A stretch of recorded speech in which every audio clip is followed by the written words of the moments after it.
a major boost to synergize the Indian Armed Forces coordinated response, the blueprint of Integrated Theatre Command is in its last legs of finalization.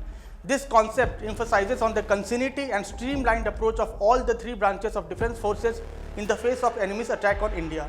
Today, we decode what exactly is this integration that goes in the military parlance as theaterization or the Integrated Theatre Command. We will also take a quick look at its history in the Indian context and whether this concept of mobilization of the three forces exists elsewhere.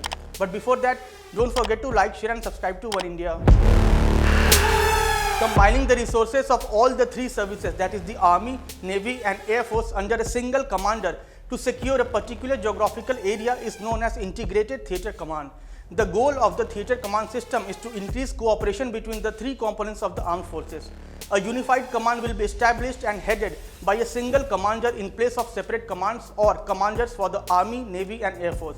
This integration process would ultimately lead towards the unified military assets fused into one single command under one operational head who will be responsible for directing and controlling their activities in a given situation. The Indian Armed Forces currently have 17 commands. There are 7 commands each of the Army and Air Force, while the Navy has 3 commands that are headquartered at the 3 sites India is surrounded by oceans, that is Western, Eastern and Southern. A 4-star military commander is in charge of each command. Although this integration plan is still being finalized, but there are 2 entities that work almost on the concept of the Integrated Theatre Command. At present, there are 2 joint services commands in India. The first one is ANC, that is Andaman and Nicobar Command, and the second one is the SFC, that is Strategic Forces Command. Based on the principle of theatre command system, the ANC, that is the Andaman and Nicobar Command, is considered to be the only one of its kind in the country that amalgamates the Army, Navy and the Air Force. The SFC or the Strategic Forces Command takes care of the nuclear assets of India and is not related to any specific theatre of war.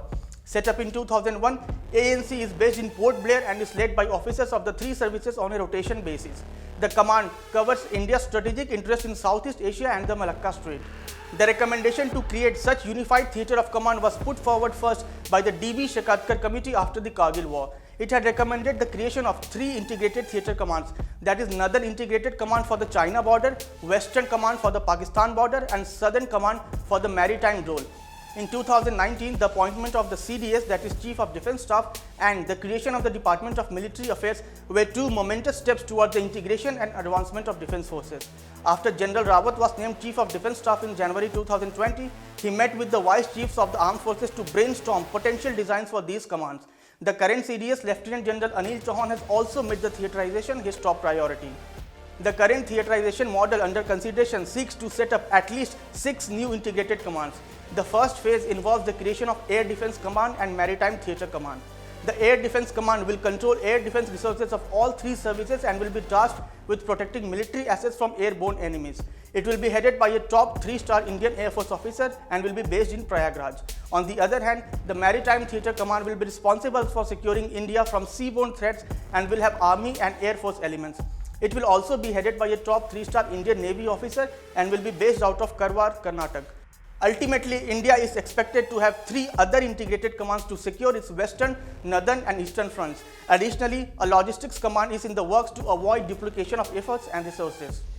Now, do such models exist anywhere else? Yes. Various countries around the globe already have some form of theatre or joint commands in place to bring better integration among their military forces. USA was the first country to enforce a theatre command system. It has 6 geographical, 4 functional and 1 airspace command presently in place. Russia also started with the restructuring of its defense forces in 2008 and has 4 theatre commands. China's theatre command system is said to be based on the US model and has 5 peacetime geographical commands. India's arch enemy, Pakistan, has also been seeking Beijing's help to reorganize its forces under the same military concept. Such integration offers numerous benefits. First, improved troop acclimatization to the given battle zone will help them understand the operational requirements in the designated area of operation. Then, the distribution of military hardware such as weapon systems, command, control, communication and tools, and combat support elements will be theatre specific and lead to resource optimization. Furthermore, understanding the training needs and administrative requirements of the troops will enable specialization and appropriate improvement of war drills at all levels. And last but not the least, for speedy mobilization and appropriate use during the anticipated brief high-intensity combat, the equipments can be purchased, maintained and pre-positioned without going through bureaucratic labyrinth. These were all the important points with respect to India's integrated theatre command that is likely to see the light of day very soon. We hope you would like this new video. Thank you for watching. Subscribe to Oneindia channel and never miss an update.